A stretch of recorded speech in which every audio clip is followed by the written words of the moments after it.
बिस्मिल्लाहिर्रहमानिर्रहीम। अस्सलाम वालेकुम मोहतरम नाजरीन।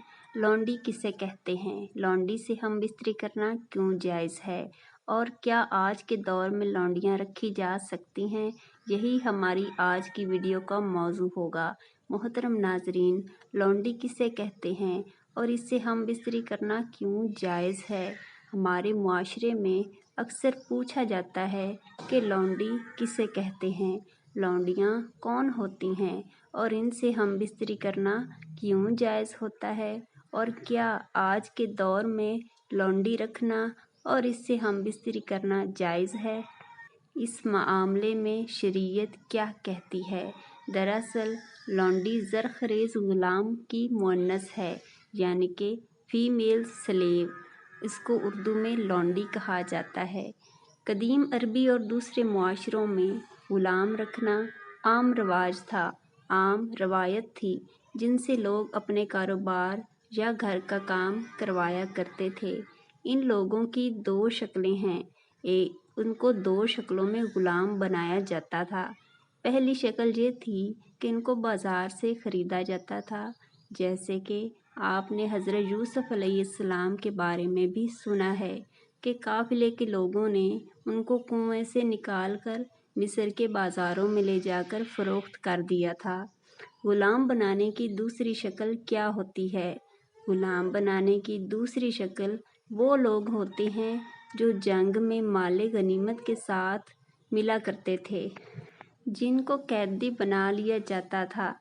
फिर कैदियों को आपस में तकसीम कर लिया जाता था और इनसे काम लिया जाता था।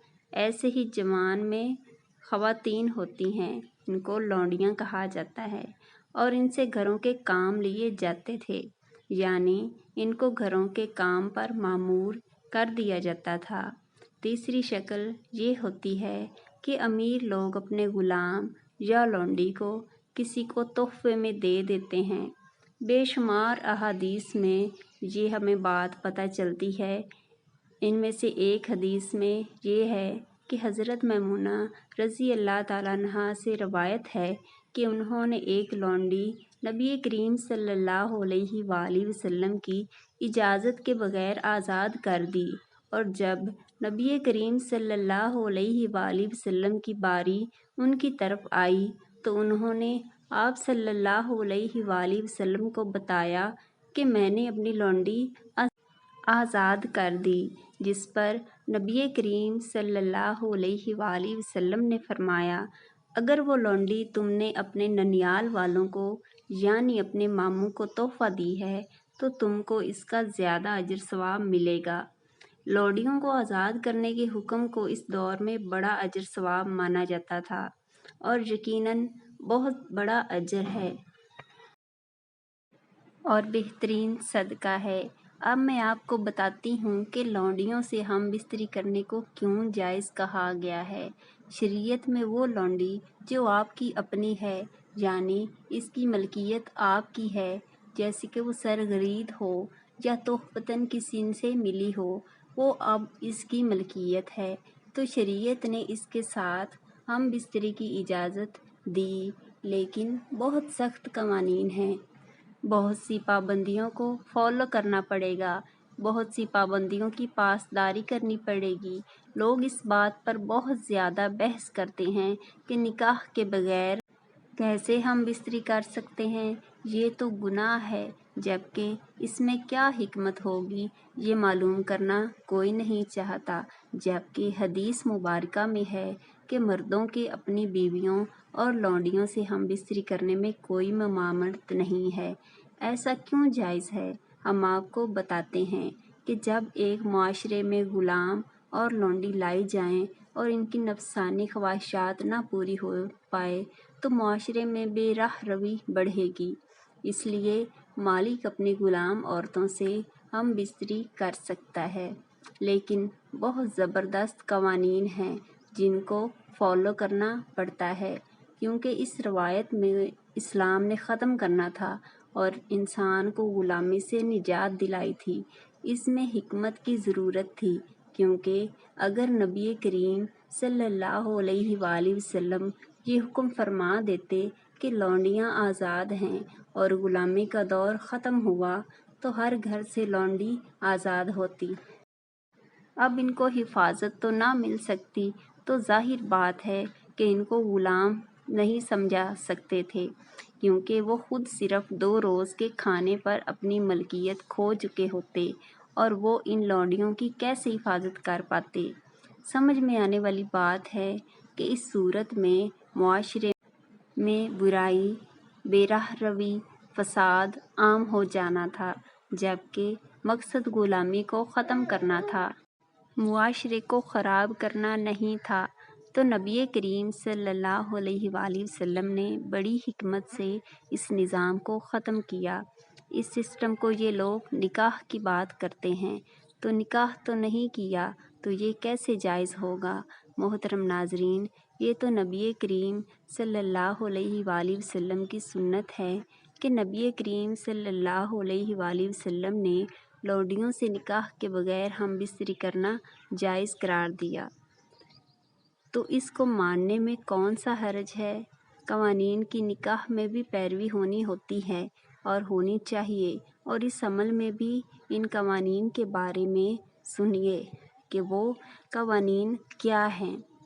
اگر مالک اپنی لونڈیوں سے ہم بستری کر لے تو یہ بات اس پر لازم ہوگی کہ اب وہ اس کو بیچ نہیں سکتا، یعنی کہ اس کو فروخت نہیں کر سکتا، چاہے اسے کتنی ہی قیمت مل جائے، اور اس سے پیدا ہونے والے بچے آپ کے بچے کہلائیں گے، مالک کے بچے کہلائیں گے، غلام کے بچے نہیں، اور آپ کی جائیداد میں برابر کے حقدار ہوں گے، جس طرح آپ کی سگی اولاد ہوتی ہے۔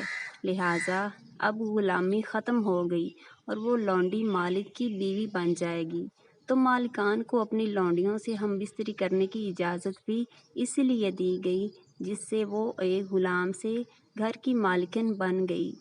دیکھیے، اسلام نے ایک غلام عورت کو گھر کی مالکن بنا دیا، اور ان سے پیدا ہونے والا بچہ بالکل مالک جیسا پہچانا جائے گا، یعنی فلاں شخص کا بیٹا ہے یا فلاں شخص کی بیٹی ہے، تو ان غلاموں کی اولادوں کے سر پر سے بھی غلامی کا داغ دھیرے دھیرے ختم ہو جائے گا۔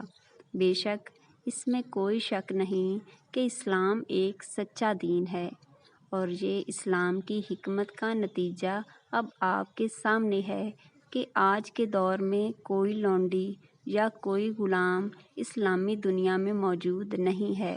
اسلام نے غلامی کو بالکل ختم کر دیا ہے، اس کا نام ہی ختم ہو گیا، اور رواج اس کے بارے میں سوال کرتے ہیں، معلومات حاصل کرنا چاہتے ہیں، کیونکہ غلامی اب تاریخ بن چکی ہے۔ اب بات کرتے ہیں، کیا لونڈیاں آج بھی رکھی جا سکتی ہیں، یا گھر میں کام کرنے والی بھی لونڈی ہے؟ کیا ان سے ہم بستری کرنا جائز ہے؟ تو سب سے پہلے بات، لونڈی زرخرید ہوتی ہے، تنخواہ دار نہیں ہوتی۔ سیلری والی جو ہمارے گھروں میں کام والی ہوتی ہیں، ان کو ہم لونڈی کے دائرہ کار میں شامل نہیں کر سکتے، لہٰذا نوکرانی سے ہم بستری کرنا زنا میں شامل ہوگا۔ تو آج کل تصور اس لیے نہیں کیا جا سکتا کہ زر خرید یعنی کسی انسان کو خریدنا ممکن نہیں ہے جس کو غلامی میں رکھا جا سکے۔ ہاں، اگر آپ کو زر خرید مل بھی جاتی ہے تو اسے نکاح کے 2 بول پڑھنے میں کیا حرج ہے؟ اگر لونڈی کو بیوی کی طرح استعمال کرنا چاہتے ہیں اور اس کے بچوں کو پورا حق بھی دینے پر راضی ہیں، تو پھر اس کے ساتھ نکاح کرنے میں کیا حرج ہے؟ کیونکہ ناظرین، اب غلامی کا دور تو ختم ہو گیا، اب وہ دور نہیں رہا۔ اب غلامی دوبارہ کیسے ممکن ہے، کیسے جائز ہو سکتی ہے؟ اسلام نے جس کام کے کرنے کا حکم دیا تو اس کو کرنے میں ہی انسانیت کی بھلائی ہے، اور اس میں ہی انسانیت کی خیر ہے، اور جس کام سے منع کیا تو اس سے باز رہنے میں انسانیت کی بھلائی ہے۔ تو امید کرتے ہیں محترم ناظرین کہ آج کی ویڈیو آپ کو پسند آئی ہوگی۔ دعا ہے کہ اللہ تعالی ہم سب کو شریعت کے مطابق زندگی گزارنے کی توفیق عطا فرمائے، اور ہم سب کو دین حق پر چلنے کی तौफीक अता फरमाए और हम सब को 5 वक्त की नमाज बाजमात अदा करने की तौफीक अता फरमाए। आमीन सुम आमीन। नाजरीन, अल्लाह पाक के 99 नामों में से एक नाम कमेंट में ज़रूर टाइप करें। शुक्रिया।